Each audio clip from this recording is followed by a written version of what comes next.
Welcome to today's edition of the Anaglyph Jukebox. You never know what you'll find on the old jukebox. Let's press B31. Okay, we've got Sci-Fi Comic Art 3D.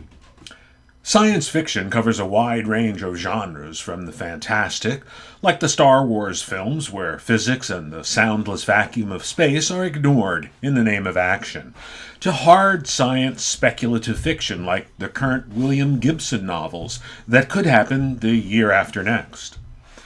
The range of science fiction artwork is equally wide and the list of great artists long. But surely near the top of that list must be Alex Raymond, creator of Flash Gordon in 1933. Raymond's beautiful figure work, lush, swirling inking style, and clean compositions made him an artist's artist among his peers.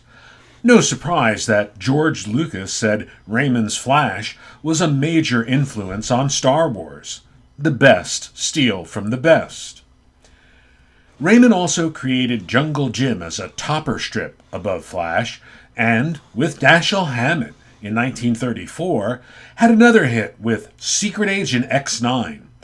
The first 4 stories are the only ones written by Hammett, who had some serious drinking to attend to.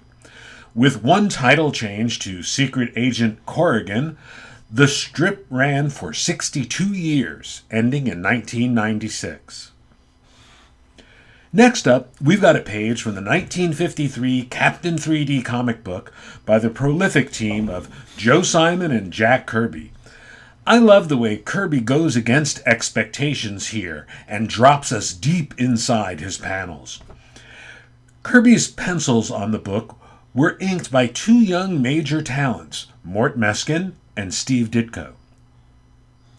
Following Jack Kirby are 2 pages of art by Dave Stevens, and then a Neil Adams page of Stevens' most famous creation, the Rocketeer.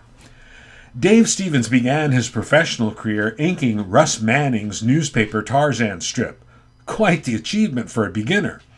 He also did storyboards for Hanna-Barbera's TV shows, including Super Friends, and my personal favorite, the Godzilla Power Hour. The Rocketeer was first released as a comic book in 1982, and it had an erratic publishing history.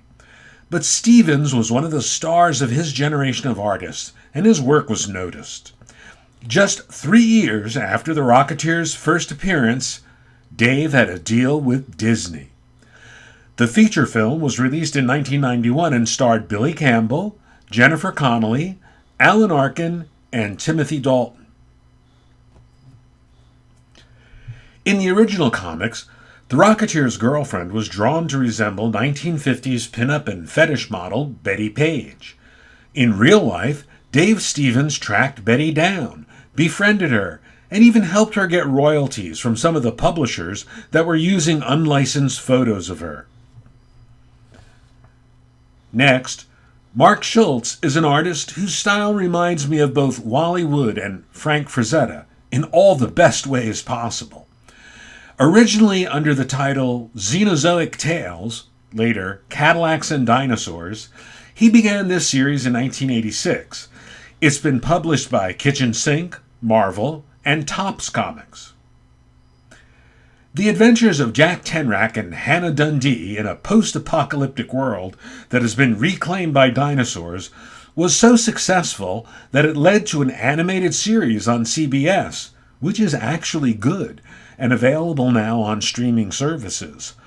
Arcade and home video games, action figures or dolls for boys, candy bars, and a role-playing game. Corporations and copyright. General Motors trademarked the words Cadillacs and Dinosaurs, and that title and the images of classic Cadillacs are licensed for the comics, the video games, and the animated series.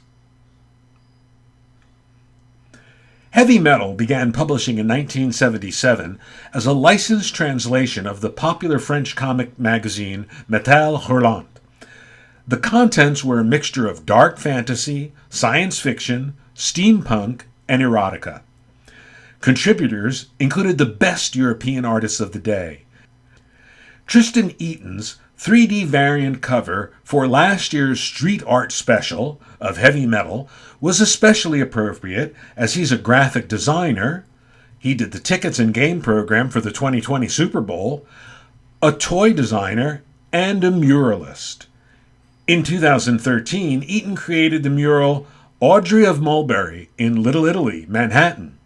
Eaton's 2014 public mural, I Was a Botox Junkie, is located, appropriately, in Los Angeles.